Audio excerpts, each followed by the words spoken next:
केंद्रीय जलसंसाधन मंत्रालयानं शेतकरी भूगर्भातून जे पाणी वापरतं त्याच्यावर कर आकारणीचा विचार करावा लागलाय अशी माझी ऐकीव माहिती आहे. हे असेल तर गंभीर आहे.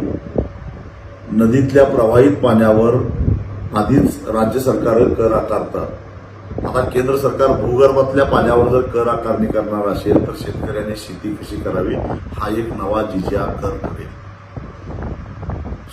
पाण्याचा वापर गैरवापर शेतकरी करत नाही, तर जे करतात ते पाणी प्रदूषित करून भूगर्भातलं पाणी सुद्धा प्रदूषित करत असतात. त्यांच्यावर सरकार काही कारवाई करत नाही. अनेक नद्या, अनेक ठिकाणच्या विहिरीचं, कूपनलिकेचं पाणी पिण्याला, शेतीला अयोग्य झालेलं आहे. त्यासाठी सरकारनं काय केलं? काहीच केलं नाही. मात्र आता जो शेतकरी कर्ज काढून स्वखर्चाने जमिनीतलं पाणी उपसा करून, अत्यंत महाग दरामध्ये उपसा करून, कधी कधी वीज मिळाली नाही तर डिझेलचा वापर करून पाणी उपसा करतो, शेती करतो, त्या शेतकऱ्यावर तुम्ही कर आकारणी करत असताय.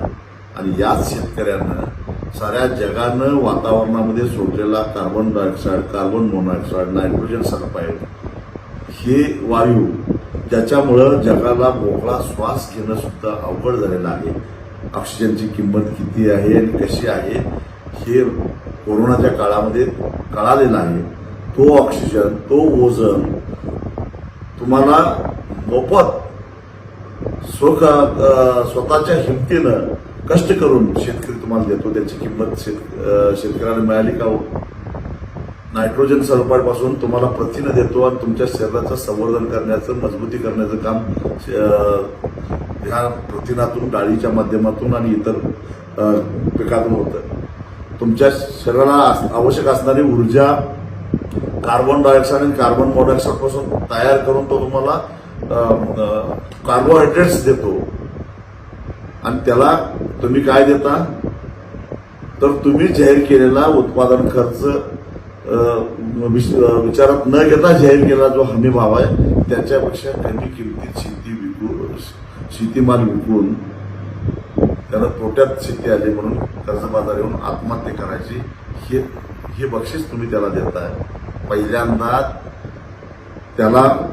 त्यानं वापरलेला साऱ्या जगाला नफा असलेल्या, जगाच्या अस्तित्वाला नख लावू पाहणारा carbon dioxide, carbon monoxide, nitrogen sulphide वापरून त्याच्यापासून अन्नधान्य तयार केलं म्हणून त्याला पहिला बक्षीस द्या आणि मग पाण्यावर कर लावा. माझी काय हरकत नाही. पण नवनवे कर लावून जर का शेतकऱ्याला भेटी धराल तर सरकारला याची किंमत चुकती करावी लागेल, हे मात्र मी तुम्हाला ठामपणाने सांगतो.